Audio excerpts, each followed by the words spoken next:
আমি সরকারি চাকরি চেয়েছি, চাইতেই পারি, কিন্তু এটা ডিসাইড করবে, সিদ্ধান্ত নেবে, ফয়সালা করবে একজনই। চিল্লায় বলেন তো তিনি হলেন কে?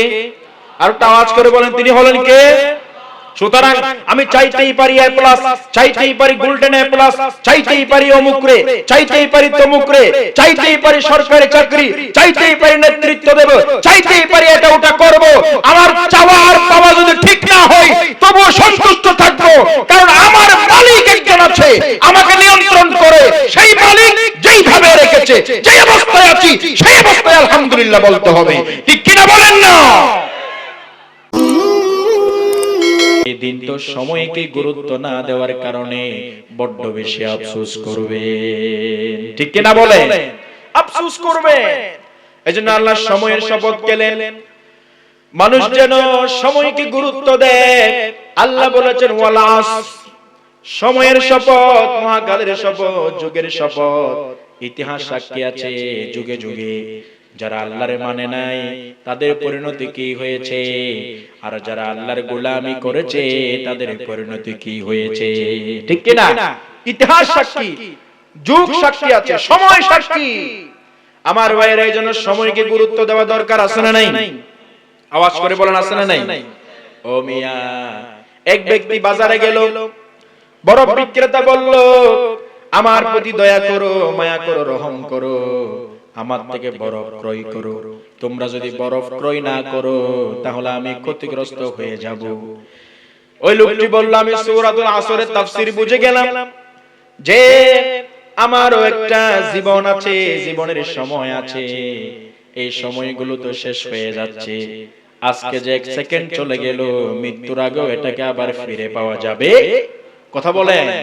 2024 সাল চলে গেল, এটাকে আর কোনদিন সবাই মিলে আন্দোলন করলো, লকডাউন দিল, পাওয়া যাবে নাকি? কথা বলেন। লকডাউন দিয়ে দুনিয়াতে হাসিল করা যায়, আবার লকডাউনের কারণে আবার হিতে বিপরীত হওয়া যায়। ঠিক কিনা বলেন না? ওরে মিয়া, দুনিয়াতে লকডাউন, আন্দোলন, গণ অভ্যুত্থান করে কোনো কিছু অর্জন করা যায়? এই যে হায়াত চলে যাচ্ছে, একটা সেকেন্ড, একটা মাস, একটি বছর যা চলে গেল, এগুলো আপনি চাইলেও পারবেন না। এই জন্য এখন থেকে সিদ্ধান্ত নেওয়া দরকার আছে না নাই? সময়ের গুরুত্ব দে। আমরা সময়ের গুরুত্ব না দিয়ে অতীত নিয়ে চিন্তা করি। অতীতে আমার দুঃখ, ব্যবসায় লস হয়েছে, জরিনাকে পাই নাই, সকিনারে পাই নাই, আমার এই হয়েছে, বিদেশ যেতে চেয়েছি, পাই নাই, নিবন্ধন দিয়েছি, পরীক্ষায় পাশ করি নাই, সরকারি চাকরি হয় নাই, অতীতের চিন্তা চেতনায় এইভাবে মানুষগুলা ভেঙ্গে পড়ে। জোরে বলেন আছে না নাই? আমি বলবো আপনি অতীত নিয়ে চিন্তা করবেন না, কারণ আপনি চাইলে অতীতের মধ্যে ফিরে যেতে পারবেন না। কিন্তু আপনি যদি চান বর্তমানকে কাজে লাগিয়ে ভবিষ্যৎকে আলোকিত করতে পারে। ঠিক কিনা বলেন? আপনি চাইলে বর্তমানকে কাজে লাগিয়ে ভবিষ্যৎকে আপনি আলোকিত করতে পারেন। এজন্য লভ্য ছেড়ে ইচ্ছে করে ক্ষতির দায়ে পড়ব কেন? ভবিষ্যতের চিন্তা ছেড়ে অতীতরে কাঁদবো কেন? অতীতের জন্য কাঁদবো না, আসুন বর্তমানকে কাজে লাগাই। আমি যে অবস্থায় আছি, এই অবস্থায় আমি থাকাটা একজনই পছন্দ করেন, তিনি হলেন কে? জোরে বলেন। আমি পয়সাওয়ালা হতে চাইলাম, পারি নাই, কিন্তু আমি চাইলেও একজনই হতে দেই নাই, তিনি কে? কারণ আল্লাহ পয়সা ছাড়া থাকাটাই আল্লাহ আমার জন্য কল্যাণ মনে করেছে। ঠিক কিনা বলেন না? আমি সরকারি চাকরি চেয়েছি, চাইতেই পারি, কিন্তু এটা ডিসাইড করবে, সিদ্ধান্ত নেবে, ফয়সালা করবে একজনই। চিল্লায় বলেন তো তিনি হলেন কে? আর একটা আওয়াজ করে বলেন তিনি হলেন কে? সুতরাং আমি চাইতেই পারি এ প্লাস, চাইতেই পারি গোল্ডেন এ প্লাস, চাইতেই পারি অমুক রে, চাইতেই পারি তমুক রে, চাইতেই পারি সরকারি চাকরি, চাইতেই পারি নেতৃত্ব দেব, চাইতেই পারি এটা ওটা করব। আমার চাওয়া আর পাওয়া যদি ঠিক না হয় তবুও সন্তুষ্ট থাকবো, কারণ আমার মালিক একজন আছে, আমাকে নিয়ন্ত্রণ করে। সেই মালিক যেইভাবে রেখেছে, যেই অবস্থায় আছি সেই অবস্থায় আলহামদুলিল্লাহ বলতে হবে। ঠিক কিনা বলেন না? কারণ আমার মালিক আমারে একালে না দিলে পরকালে আমার মালিক আমার জন্য অনেক কিছু রেখে দিয়েছে। সুবহানাল্লাহ বলবেন না? তুমি হয়তো ডান বাম তাকাইয়া ইটের, মাটির তৈরি ইট দিয়ে বানিয়েছে ঘর, বিল্ডিং দেখে, দালান কোঠা দেখে আপনার হৃদয়ের মধ্যে একটু অশান্তি চলে এসেছে। আপনি চেহারা মলিন করলেন, চেহারা কালো করে ফেললেন, আল্লাহ আপনাকে কেন জানি জানাইয়া দিচ্ছে, বান্দারে তুই চিন্তিত হবি না, টেনশন করবি না, দুশ্চিন্তা করবি না। মাটির তৈরি ইট দিয়া ঘর দেখে তুই চিন্তা করস, তুই অভাবের মধ্যে আসস, নিজেকে ছোট মনে করস, একটু আমার গোলামি কর, আমার পথে আয়, আমার গোলামি কর, নামাজ পড়, মাহফিল শুন, দরুদ পড়। তোর জন্য আমি মাটির তৈরি ইট নয়, স্বর্ণের তৈরি এবং রূপার তৈরি ইট দিয়ে জান্নাত বানিয়ে রেখেছি। সুবহানাল্লাহ বলেন না?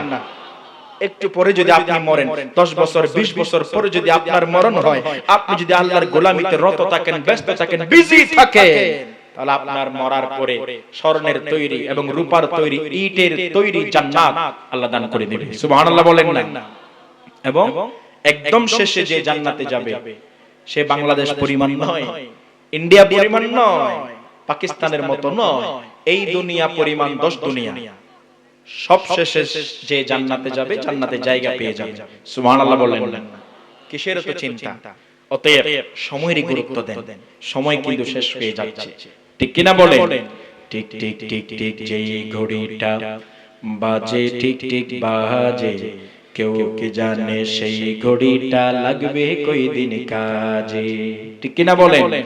ঠিক ঠিক ঠিক ঠিক যেই ঘড়িটা বাজে ঠিক ঠিক বাজে, কেউ কি জানে সেই ঘড়িটা লাগবে কই দিন কাজে। ঝকঝক ফক ফক যতদিন করে ঘড়ির চেহারা, ততদিন তারে কিনতে চাই যে খরিদ্দারেরা, ঠিক কিনা বলেন? ঝকঝক ফক ফক করে যতদিন ঘড়ির চেহারা, ততদিন তারে কিনতে চাই যে খরিদ্দারেরা। সময় মতো সময় দিলে সবখানে বিরাজে, কেউ কে জানে সেই ঘড়িটা লাগবে কই দিন কাজে।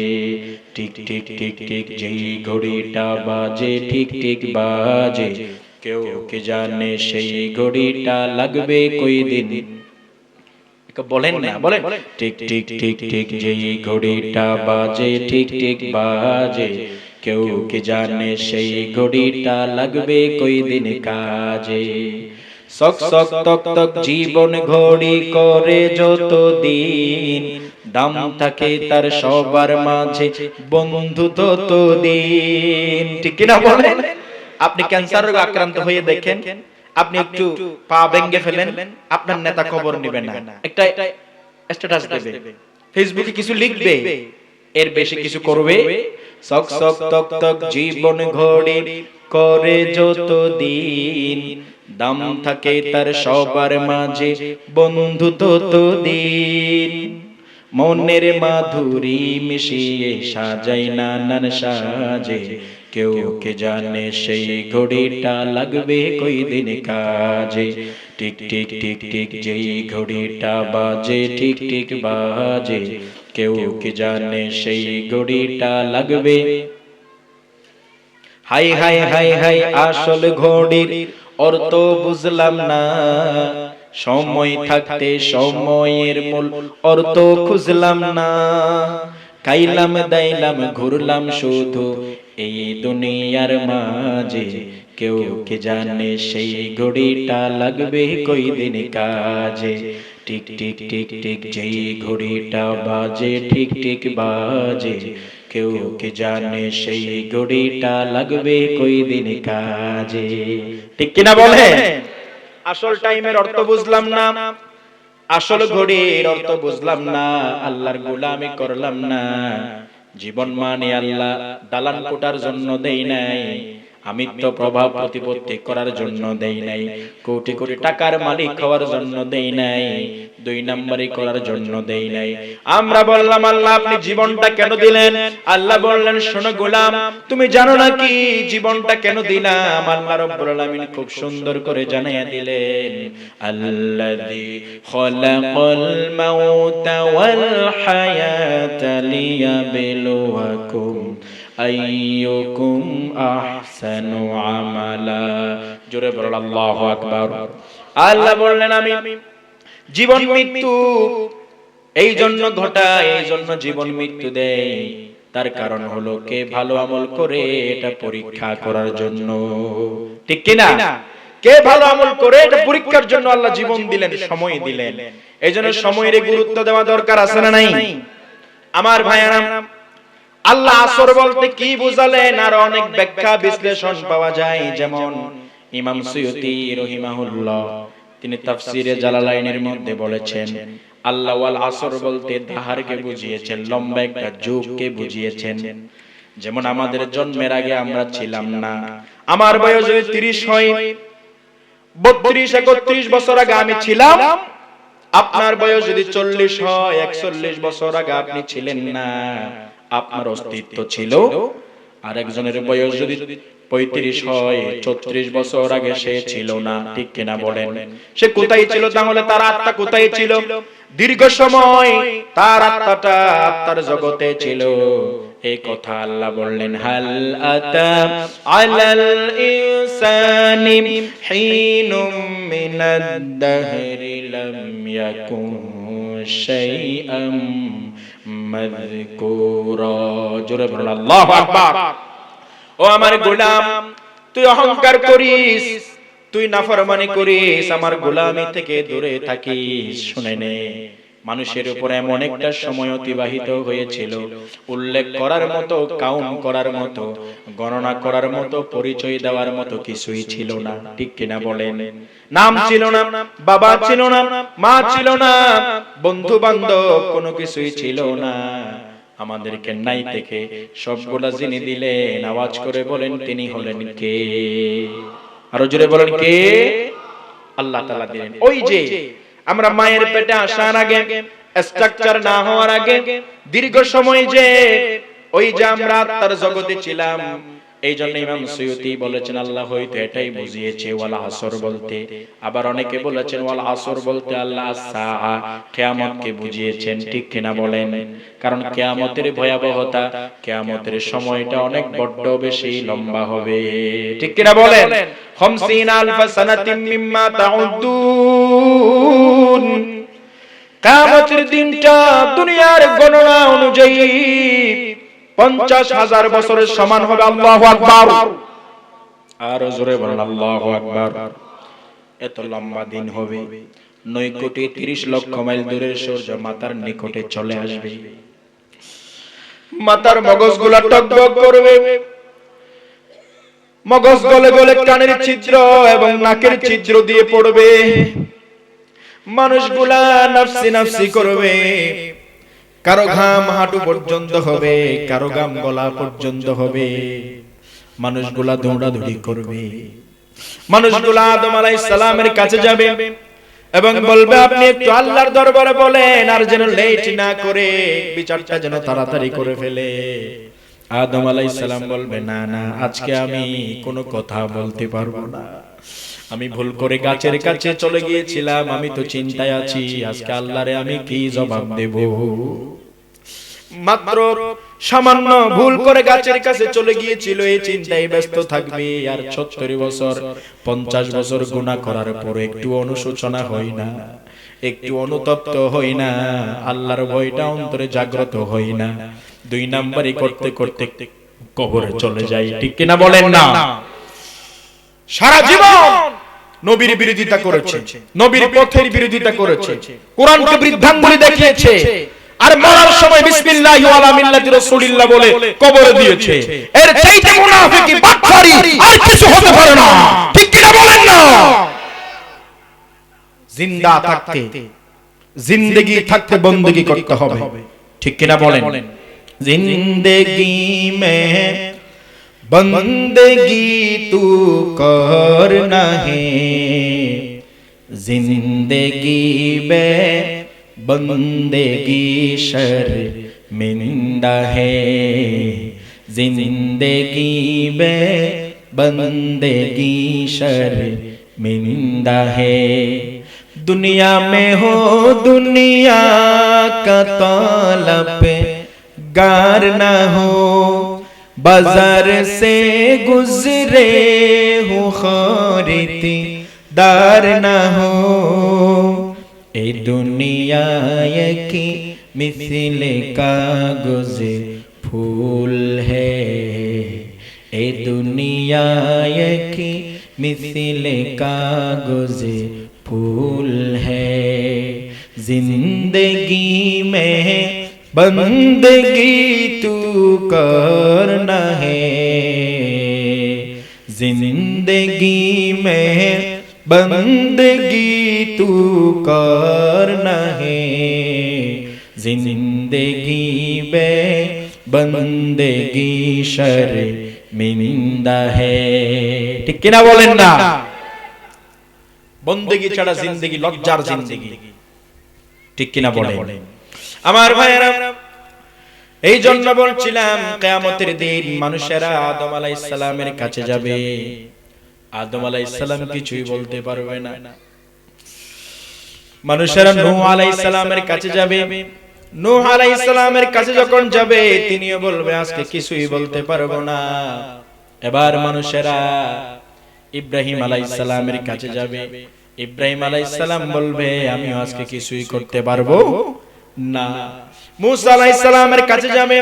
মুসা আলাইহিস সালাম বলবে আজকে তো আমিও কোনো কিছু করতেই পারবো না, কারণ আমিও একজনকে সংশোধনের জন্য থাপ্পড় দিয়েছিলাম, চপেটাঘাত করেছিলাম, সে মারা গিয়েছে। আজকে এটার জন্য আমি ভয়ে আছি, আল্লাহর কি জবাব দেব? মানুষেরা ঈসা আলাইহিস সালামের কাছে যাবেন। যাওয়ার পরে ঈসা আলাইহিস সালাম বলবেন না আজকে আমিও কিছুই পারবো না। এবার বলা হবে আজকে একমাত্র শুধুমাত্র কেবলমাত্র আল্লাহর দরবারে কথা বলতে পারবে, সুপারিশ করতে পারবে, তিনি হলেন মুহাম্মাদুর রাসূলুল্লাহ সাল্লাল্লাহু আলাইহি ওয়াসাল্লাম। মানুষেরা তার কাছে যাবে। যখনই যাবে আমার ভাইরা, আল্লাহ রাসূল উম্মতের অবস্থা দেখে সেই দিন সিজদায় পড়ে যাবে।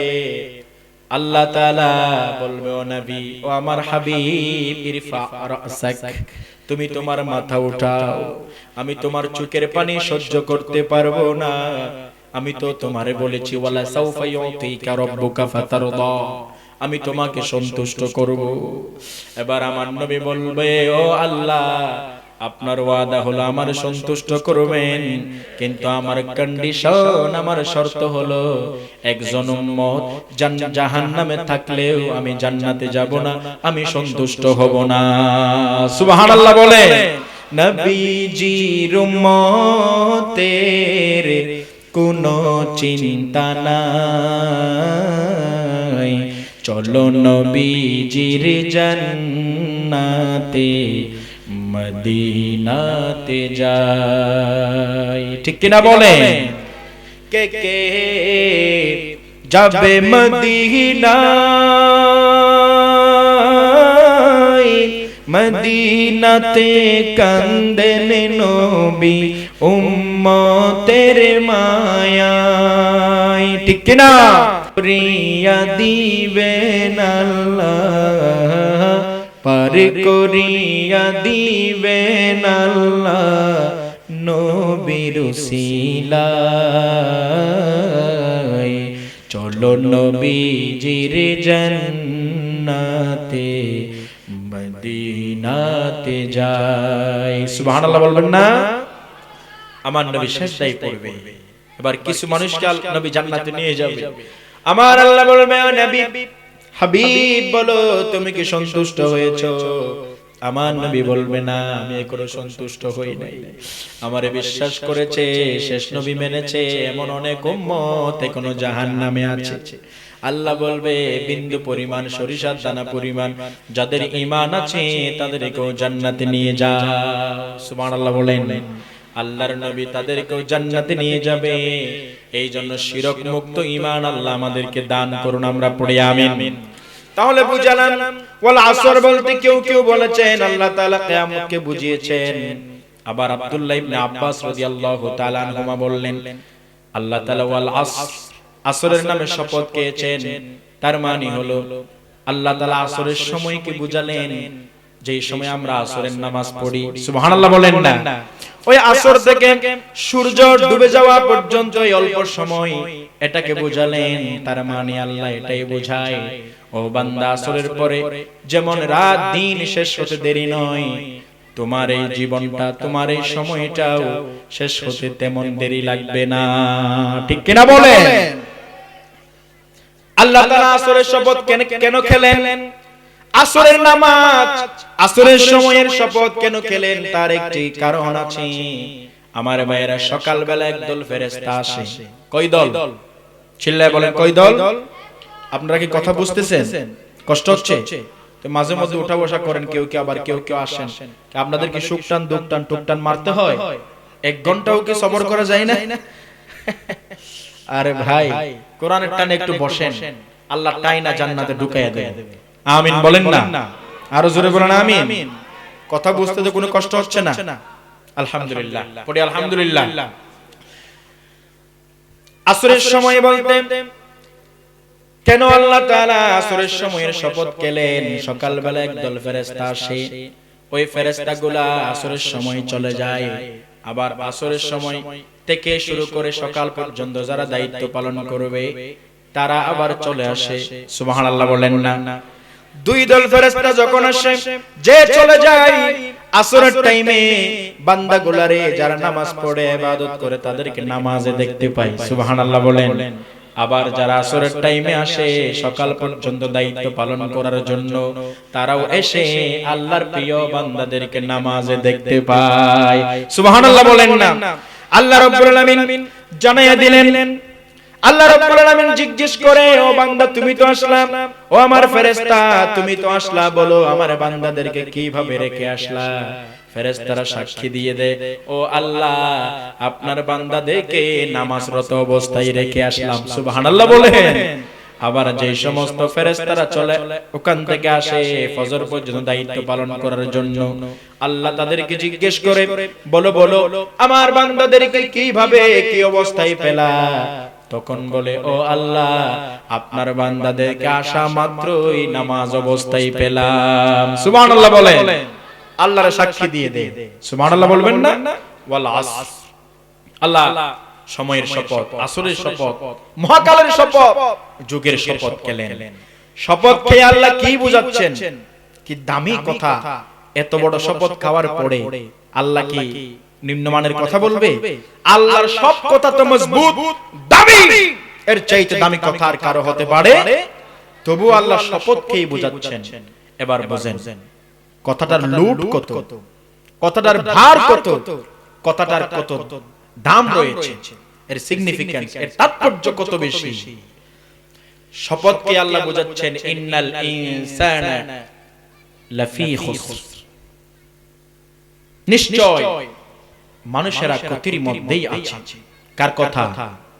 জোরে বলেন। আপনি ক্ষতির মধ্যে, আমি ক্ষতির মধ্যে, ওরে মিয়া কাফের মুশরিকরাও ক্ষতির মধ্যে, ঠিক কি না? বেনামাজিও ক্ষতির মধ্যে আছে না নাই? তবে বেনামাজির ক্ষতি, বেঈমানের ক্ষতি আর ইমানদারের ক্ষতি কি এক নাকি? কথা বলেন এক না। একজন ব্যক্তি ব্যবসা করে প্রতি মাসে 1 লক্ষ টাকা সে কামাই করে, মূলধন ভালো থাকে, মূলধনের বাইরে কয় লক্ষ? কথা বলেন। এই কথা নমা থেকেই তারা হতানো বোঝানো না? কয় লক্ষ? 1 লক্ষ। হঠাৎ করে লকডাউন হলো, হরতাল দিল, এবার 1 লক্ষ আর ইনকাম হয় নাই, হয়েছে 70,000। কয় হাজার? তাহলে লাভ থেকে 30,000 কম, ঠিক কিনা বলেন না? এটাও এক প্রকার ক্ষতি, কিন্তু মূলধন আছে, এটা তেমন ক্ষতি না, লাভের ক্ষতি। সুবহানাল্লাহ বলেন না?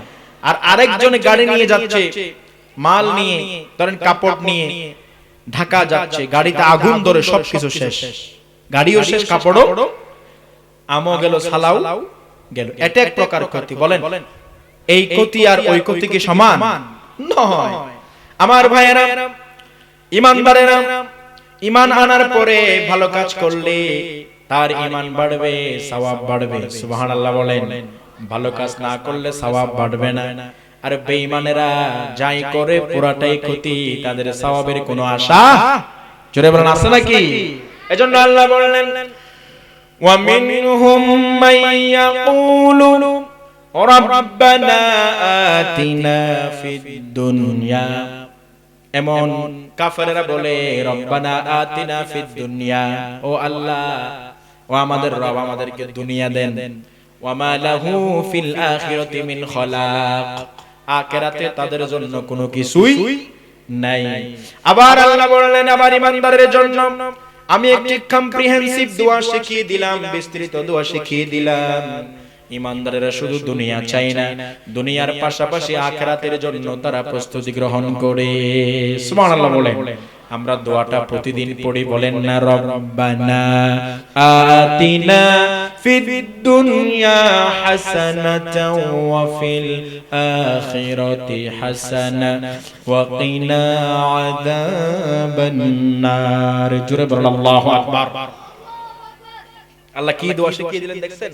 রব্বানা আতিনা ফিদ দুনিয়া, আগে দুনিয়ার কথা, ঠিক কি না? দুনিয়া লাগবে। এখন তো অনেকে মনে করে হুজুরদের দুনিয়ার দরকার নেই, তাদের নেতৃত্বেরও দরকার নাই, আমরা বেতন দেব, তারা খাইবে, বাচ্চা কাচ্চা হবে, এতটুকুতে শেষ, নামাজ পড়াবে আর মাদ্রাসায় থাকবে, এমন নাকি?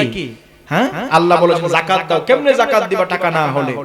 আল্লাহ বলেছেন হজ করো, কেমনে হজ করবা টাকা না হলে? আল্লাহ বলেছেন ন্যায় বিচার করো, কেমনে ন্যায় বিচার করবা? নবীর ওয়ারিস নামাজি ভালো আমানতদার যদি বিচারকের আসনে না বসে, ঠিক কি না বলেন না? কেমনে করবেন? কেমনে করবেন? কোরআন শুধু নামাজে নয়, কোরআন সমাজেও লাগবে, ঠিক কি না বলেন? ইংরেজি গাত করে ফেললা বাজি লাগবে না? কোরআন শুধু সমাজে নয়, কোরআন বঙ্গভবনেও লাগবে, ঠিক কি না বলেন না? কারণ কোরআনকে যদি আমি নামাজে মানি, কোরআনকে যদি আমার জানাজায় মানি, কোরআনকে যদি আমি সবখানে মানি, কোরআনকে সমাজে রাষ্ট্রেও মানতে হবে। জোরে বলেন ঠিক কি না? অর্ধেক মানার কোনো সুযোগ নাই। এজন্য আল্লাহ রব্বানা আতিনা ফিদ দুনিয়া, দুনিয়া ঠিক তো আখিরাত ঠিক, ঠিক কি না বলেন? আগে দুনিয়ার কথা বললেন, কারণ আর দুনিয়া মাজরাতুল আখিরাহ, এটি হচ্ছে আখিরাতের ক্ষেত। এখানে যা করব তাই ভোগ করতে হবে। জমিনের উপর আপনি যদি ভালো কাজ করেন, জমিনের ভেতরে ভালো থাকবেন। আর জমিনের উপর যদি দুই নাম্বারি, মাস্তানি, চাঁদাবাজি, ডাকাতি, চুরি, অত্যাচার, জালিমগিরি করেন, জমিনের ভেতরে এর পানিশমেন্ট আপনাদের ভোগ করতে হবে, ঠিক কি না? এজন্য দুনিয়ার জন্য দোয়া করার জন্য কে বললেন? কথা বলেন না কা? আরো চিল্লায়ে বলেন, কে বললেন? আল্লাহ তাআলা। আমার ভাইয়েরা, এজন্য আল্লাহ সূরাতুল আসরের মধ্যে বললেন ওয়াল আসরি ইন্নাল ইনসানা লাফি খুসর। আল্লাহ রাব্বুল আলামিন শপথকে বললেন, সময়ের শপথ খেলেন, মহাকালের শপথ খেলেন এবং বোঝাচ্ছেন প্রত্যেক মানুষ ক্ষতিগ্রস্ত। প্রত্যেক মানুষ কি ক্ষতিগ্রস্ত, ক্ষতির মধ্যে আছে। কিন্তু চারটি গুণ যাদের মধ্যে আছে, আওয়াজ করে বলেন কয়টি গুণ? আমাকে একটু গরম পানির ব্যবস্থা করলে ভালো হয়। দেখো, চারটি গুণ যাদের মধ্যে আছে তারা ক্ষতিগ্রস্ত নয়। নাম্বার 1 গুণ হলো, ভালো করে বুঝেন, ব্যবসা হবে কার সাথে? আল্লাহর সাথে ব্যবসা, ক্ষতি হবে না। এক নাম্বার গুণ ইল্লাল্লাযীনা আমানু, যারা ঈমান আনে। সুবহানাল্লাহ বলবেন না? আমাদের ঈমান আছে না নাই? আমরা পড়েছি লা ইলাহা মুহাম্মাদুর রাসূলুল্লাহ সাল্লাল্লাহু আলাইহি ওয়াসাল্লাম। আল্লাহ জানিয়ে দিলেন, কিন্তু তারা ক্ষতিগ্রস্তের মধ্যে নয় যারা ঈমান আনে, যাদের ঈমান আছে। আবার আল্লাহ ঈমানের সংজ্ঞা দিচ্ছেন, আল্লাযীনা ইউমিনুনা বিল গায়বি ওয়া ইউকিমুনাস সালাতা ওয়া মিম্মা রাযাকনাহুম ইউনফিকুন ওয়াল্লাযীনা ইউমিনুনা বিমা উনজিলা ইলাইকা ওয়া মা উনজিলা মিন قبلك وبالآخرة هم يوقنون أولئك على هدى من ربهم وأولئك هم المفلحون جرب الله أكبر আল্লাহ রাব্বুল আলামিন বললেন, যারা গায়বের প্রতি অদৃশ্য সমূহের বিষয়গুলোর প্রতি ঈমান আনে, নামাজ কায়েম করে, আমি তাদেরকে যে রিজিক দিলাম এখান থেকে তারা খরচ করে, দান করে, ব্যয় করে,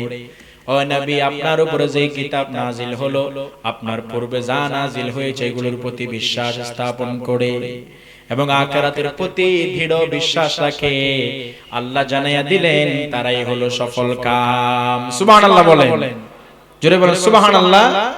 ওই সমস্ত মুমিনরা সফল কাম। আবার আল্লাহ আমাদেরকে জানাইয়া দিলেন, ইন্নামাল মুমিনুনা আল্লাযীনা আমানু বিল্লাহি ওয়া রাসূলিহি সুম্মা লাম ইয়ারতাবু ওয়া জাহাদু বিআমওয়ালিহিম ওয়া আনফুসিহিম ফি সাবিলিল্লাহ উলাইকা হুমুস সাদিকুন। জোরে বলুন আল্লাহু আকবার।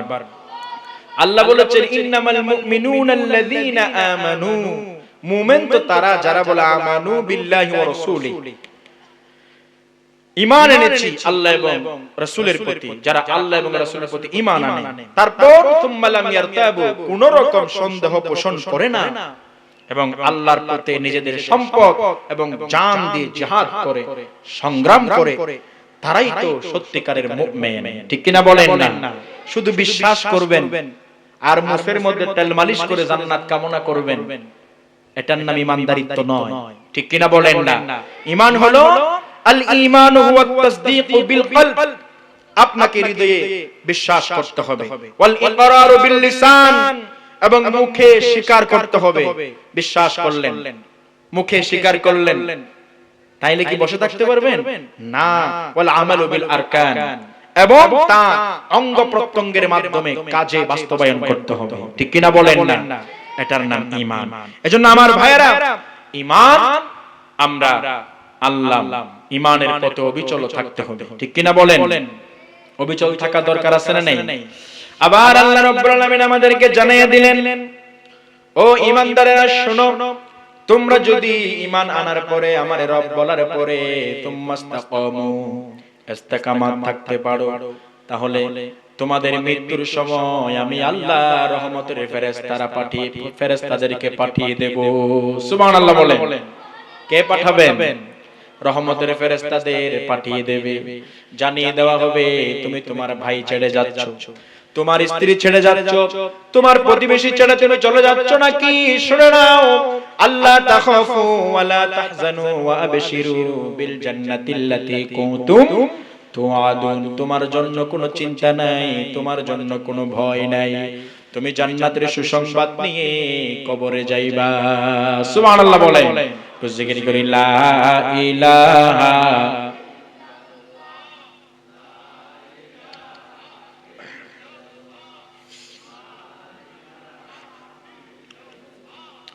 লা,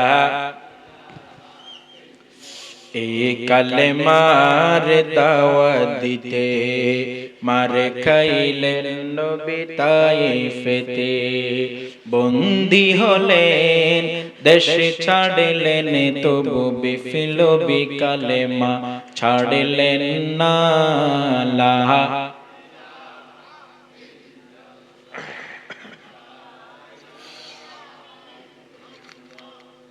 লা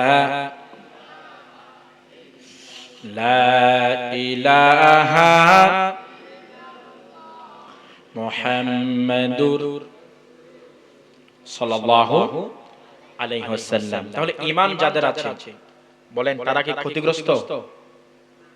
এই ওনারা ওয়াজ ন বুঝুন, সবাই ক্ষতিগ্রস্ত, কিন্তু আল্লাহ শর্ত দিলেন যে তারা নয়, ইল্লাল্লাযীনা আমানু, যাদের ঈমান আছে। যাদের কি আছে? চিল্লায় বলেন কি আছে? ঈমান। ডোনাল্ড ট্রাম্প, জো বাইডেন নেতৃত্ব দিচ্ছে, বিশ্বকে হাতের মুঠোয় কব্জা করেছে। হ্যাঁ, অনেক জনবল আছে। এই আমেরিকা, এই ইসরায়েল, এগুলো আগামী 50 সালের মধ্যে এদের অস্তিত্ব ঠিক থাকবে না। জোরে বলেন ঠিক কিনা? এরা মুসলমানদেরকে মারে, ফিলিস্তিনে আমার মা বোনদেরকে মারে। যুদ্ধ বন্ধ করতে বললে আমেরিকা তাদের ষড়যন্ত্র করে যুদ্ধ চলমান রাখে। মুসলমানদের বুকের মধ্যে গুলি চালানো হচ্ছে, ছোট্ট ছোট্ট বাচ্চাদেরকে শহীদ করে দেওয়া হচ্ছে, দুনিয়া থেকে বিদায় করে দেওয়া হচ্ছে। একদিন এই ইসরাইল নামক ইহুদিরা এদের এই রাষ্ট্রের অস্তিত্ব থাকবে না, জোরে বলেন ঠিক কি না? দুনিয়া থেকে বিচ্ছিন্ন হয়ে যাবে। এই জন্য বিদেশি গোলামচোর মীর জাফরদেরকে বলতে চায়, মুসলমানদেরকে আক্রমণ করার আগেই এটাই ভাবো, মুসলমান জীবন দে, মুসলমান সব দে, মুসলমান ঈমান দেই না, ঠিক কিনা বলেন? কত হাতি গেল তল, ছাগলে বলে কত জল। ফেরাউন নমরুদ অত্যাচার করে ইব্রাহিম আলাইহিস সালামকে ঠেকাতে পারে নাই, মুসা আলাইহিস সালামকে ঠেকাতে পারে নাই। তাদের উত্তরসূরি যারা আছে তাদের অস্তিত্ব পৃথিবীতে থাকবে না, একদিন তারা নিশ্চিহ্ন হয়ে যাবে, জোরে বলেন ঠিক কি না? আমরা ঈমানদার, আমরা ঈমান আনলাম। এজন্য জো বাইডেন, ডোনাল্ড ট্রাম্প এদের চাইতে একজন রিশকাওয়ালা, কামলা, শ্রমিক, ফকির তার যদি ঈমান থাকে ওই ডোনাল্ড ট্রাম্পের চাইতে ফকিরের দামটা বেশি। সুবহানাল্লাহ বলেন না? কুশিনা বেজার, জোরে বলেন। ইল্লাল্লাযীনা আমানু, যারা ঈমান এনেছে তারা ক্ষতিগ্রস্ত নয়। আবার আল্লাহ রাসূল বললেন, সালাতুন মান কুন্না ফীহি ওয়াজাদা হালাওয়াতাল ঈমান, তিনটি গুণ যার মধ্যে আছে সেই ব্যক্তি ঈমানের স্বাদ পাবে। কয়টি গুণ? কথা বলেন একটু, কয়টি গুণ? এখন শেষ করে দেব, আর বিরক্ত করব না। কয়টি গুণ? তিনটি গুণ, সেই ঈমানের স্বাদ পাবে। সুবহানাল্লাহ বলবেন না? আচ্ছা, আপনার যদি গায়ে জ্বর ওঠে, রোগাক্রান্ত হয়ে যান, আপনার জিহ্বায় কোনটা স্বাদ, কোনটা তিতা, কোনটা মিঠা, এটা কি ক্যাচ করতে পারে? ধরতে পারে না। আপনি বুঝেন না, কারণ রোগাক্রান্ত হওয়ার কারণে। আপনি ঈমান আনলেন, ঈমান আনার পরে যদি আপনাকে বিভিন্ন শয়তানি কর্মকাণ্ড ঘেরাও করে ফেলে, আপনিও ঈমানের মজা পাবেন না, ঠিক কিনা বলেন না? এই জন্য কেউ ঈমানের মজা গ্রহণ করে সকাল বেলা উঠে যায়, ঈমানের মজা গ্রহণ করে ঈমানের পথে জীবন দেয়। আর কেউ ঈমানের মজা পায় না বলে ঈমানদারদের জীবন নিয়ে বাজে মন্তব্য করে, জোরে বলে ঠিক কি না? দাড়ি টুপি ওয়ালাদেরকে জঙ্গি বলে, আছে না নাই? হ্যাঁ, দাড়ি রেখেছে কি জঙ্গি? শোনার জন্য স্পষ্ট বার্তা, যে যেখানে যেভাবে দাড়ি টুপিওয়ালাদেরকে বলবে জঙ্গি, মরার পরে তারাই হবে আবু জেহেলের সঙ্গী, ঠিক না বে ঠিক বলেন না কা? আমার ভাইরা, ঈমানের স্বাদ পাবেন তিনটি গুণ থাকলে। এক নাম্বার হলো আইয়াকুনাল্লাহু ওয়া রাসূলুহু আহাব্বা ইলাইহি মিম্মা সিওয়াহুমা, আল্লাহ এবং আল্লাহর রাসূলকে জীবনের সব কিছুর চাইতে অধিক বেশি ভালোবাসতে হবে। সুবহানাল্লাহ বলেন। আমার চাইতে ভালোবাসা কার? আমার স্ত্রীর চাইতে কার ভালোবাসা বেশি? আমার ক্ষমতার চাইতে কার ভালোবাসা বেশি? জোরে বলেন। আমার মত পথের চাইতে মুহাম্মদ সাল্লাল্লাহু আলাইহি সাল্লামের পথকে বেশি প্রাধান্য দিতে হবে, প্রায়োরিটি দিতে হবে। তাহলেই তো তুমি ঈমানের স্বাদ পাইবা, ঠিক কি না? এখন দুনিয়ার স্বার্থে আল্লাহরে বাদ দেয়, রাসূলরে বাদ দেয়, ঠিক কি না বলেন? এক পাশে রাখে, আপনি কি ঈমানের স্বাদ পাবেন নাকি? পাবেন না। এই জন্য এক নাম্বার আল্লাহ এবং রাসূলকে সবকিছুর চাইতে বেশি মহব্বত করতে হবে, ভালোবাসতে হবে। ওয়া ইউহিব্বাল মারউ আলা ইউহিব্বুহু ইল্লাল্লাহ, কাউকে যদি ভালোবাসি একমাত্র কার জন্য ভালোবাসবো? কথা বলেন না, কার জন্য?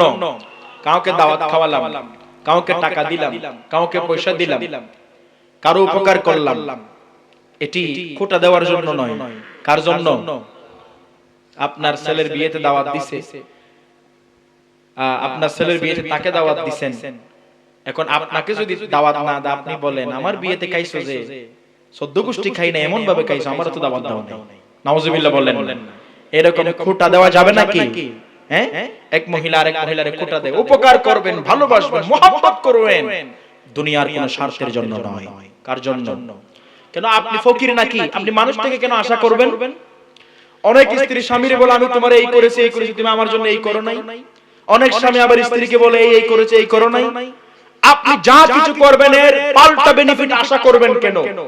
আপনি পাইলে ভালো, না পাইলে আরো ভালো। কারণ আপনি চাইবেন কার কাছে? প্রতিদান চাইবেন কার কাছে বলেন না? আল্লাহর কাছে। দুনিয়ার মানুষের জন্য যা করবেন করেই যাবেন, ছেলের জন্য যা করবেন করেই যাবেন, স্বামীর জন্য যা করবেন করেই যাবেন, স্ত্রীর জন্য যা করবেন করেই যাবেন, সমাজের জন্য যা করবেন করেই যাবেন। কোনো আশা রাখবেন না, আশা রাখবেন কার উপরে? দুনিয়ার মানুষের কাছে আশা রাখলে পরিশেষে গিয়ে আলটিমেটলি অশান্তি পেতে হয়। আজকেই সিদ্ধান্ত নেন, আমার জীবন যতদিন আছে আমি মানুষের উপকারমূলক কাজ করেই যাব, পরিবারের জন্য করেই যাব, গাম ছড়াতেই থাকবো। কে আমার দিল না দিল এটা আমি দেখব না। দেখবেন অর্ধেক জীবনের কষ্ট কমে যাবে। সুবহানাল্লাহ বলবেন না? কি কমে যাবে? কষ্ট কমে যাবে। আমরা তো এই যে প্রতিদান আশা করি, যার কারণে হজ্জাদি গিরাদি ফেলাই, ঠিক কিনা হন না? এমন করা যাবে নাকি? না। এজন্য আইয়ুহিব্বাল মারউ আলা ইউহিব্বুহু ইল্লাল্লাহ, কেউ যদি আল্লাহর জন্য কাউকে ভালোবাসে একমাত্র সেই ঈমানের স্বাদ পাবে। এবং 3 নাম্বার হলো কুফরি থেকে ফিরে আসার পরে কুফরিতে ফিরে যাওয়া এমন ভাবে অপছন্দ করবে যেমন ভাবে নিজের আগুনে নিক্ষেপ করা অপছন্দ করে, ঠিক কি না? এই 3টি গুণ থাকলে 1 নাম্বার আল্লাহ এবং রাসূলকে অধিক পরিমাণে ভালোবাসতে হবে সবকিছুর চাইতে। 2 নাম্বার হলো কাউকে ভালোবাসলে কার জন্য ভালোবাসবো, চিল্লায়া বলেন। 3 নাম্বার হলো কুফরিতে ফিরে যাওয়া, নিজের আগুনে ফেলার মতো এইভাবে অপছন্দ করতে হবে, তারা ঈমানের শ্বাস পাবে। এজন্য আমরা ঈমানদার, 1 নাম্বার গুণ আমাদের আছে, আলহামদুলিল্লাহ বলেন। তারা ক্ষতিগ্রস্ত নয়, সবাই ক্ষতিগ্রস্ত, কিন্তু ইল্লাল্লাযীনা আমানু, যাদের ঈমান আছে, যারা ঈমানদার, আমরা ক্ষতিগ্রস্ত নই, ঠিক কিনা বলেন? ঈমানের পথে অবিচল থেকে যদি মরতে পারি তাহলে আমাদেরকে জান্নাত দান করে দিবেন কে? ঈমানের পথে অবিচল থেকে আমার মরণ যেন হয় তোমারই কাছে মিনতি আমার, মহামহিম দয়াময় কোরআনের পথে অবিচল থেকে আমার মরণ যেন হয়। আমিন বলে। 1 নাম্বার ঈমান, ঈমানটা ঠিক রাখেন। ওয়া আমিলুস সলিহাত, 2 নাম্বার হলো আমল সলিহা, ভালো ভালো কাজ করা, ভালো ভালো কাজ করবেন। আপনি বলেন আমি ব্যবসা করি, এটা কি ভালো কাজ নয়?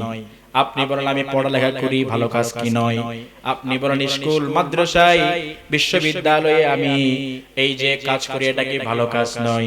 আপনার কাজ যদি কোরআন হাদিস মোতাবেক হয় আর যদি জনকল্যাণমূলক হয়, আল্লাহর সন্তুষ্টির জন্য হয়, এটাও ভালো কাজের মধ্যে অন্তর্ভুক্ত হবে। সুবহানাল্লাহ বলেন না? ভালো কাজ করে, নামাজ পড়ে, রোজা রাখে, হজ করে, যাকাত দেয়, অভাবী মানুষের পাশে দাঁড়ায়, মেয়ে বিয়ে দিতে পারছে না কিছু টাকা দেয়, আর বস্ত্রহীনকে বস্ত্র, খাদ্যহীনকে খাদ্য দেয়। এই সমস্ত ভালো কাজ আপনি করেন, তাহলে 2 নাম্বার ভালো কাজ করতে হবে। কি কাজ করতে হবে? অনেকে বলে আমরা শান্তি পাচ্ছি না। কি পাচ্ছি না? শান্তির জন্য মদ পান করে, আছে না নাই? হ্যাঁ, গাঞ্জা টান মারে, ঠিক কি না? ইয়াবা বাবা দাদা নিয়ে বসে থাকে, ঠিক না বেঠি? ও ভাই, আপনার পায়ে ধরি, আল্লাহর কসম এখানে শান্তি নাই, এখানে সফলতা নাই। শান্তি হচ্ছে ভালো কাজের মধ্যে, ঠিক কি না? আজকে 2 নাম্বার গুণ। এজন্য আল্লাহ বললেন ইয়া আইয়ুহাল্লাযীনা আমানু ইন্নামাল খামরু ওয়াল মাইসিরু ওয়াল আনসাবু ওয়াল আজলামু রিজসুম মিন আমালিশ শাইতান ফাজতানিবুহু লাআল্লাকুম তুফলিহুন। জোরে বলেন আল্লাহু আকবার। আল্লাহ বললেন ও ঈমানদারেরা, মদ, জুয়া, লটারি, এই যে মূর্তি পূজা, এগুলো হচ্ছে শয়তানের কাজ, এগুলো থেকে বিরত থাকো, তাহলেই তোমরা সফল কাম হবে। সুবহানাল্লাহ বলবেন না? আচ্ছা বলেন তো যুবকরা, একটু চিন্তা করেন, আল্লাহ বললেন জুয়া ছেড়ে দাও, মদ ছেড়ে দাও, তাহলে তুমি সফল কাম হবে। এখন অনেকে মনে করে 1x বিটে যদি পেয়ে যায়, লাগিয়া যায়, ঠিক কি না? যদি লাগিয়া যায় ভাই ভাই রে, যদি লাগিয়া যায়, আছে না নাই? 1x বিটে জুয়া খেলে কে 1 লক্ষ পাইছে, এটার জন্য 1 কোটি শেষ, পরিবার শেষ, জীবন শেষ, সবকিছু শেষ। আবার অনেকে মদ নিয়ে পড়ে থাকে, কিছুক্ষণ রাজা রাজা ভাব, আছে না নাই? কথা বলেন। আর রাত্রেবেলা ঘরের মধ্যে যাই, চাদর ফেলে আসে। কি ফেলে আসে? কার চাদর ফেলে আসবা না, ভালো করে বাইন্দা খাইবা। পরের দিন মদ খাইছে, কই স্ত্রী দরজা খোলো, দরজা খুলছে, প্রতিদিন চাদর ফেলে আসে, আজকে লুঙ্গি ফেলে এসেছে। আছে না নাই? আছে না নাই? কথা বলেন, আছে না নাই? আমার ভাইয়েরা, এজন্য আল্লাহ বললেন মদ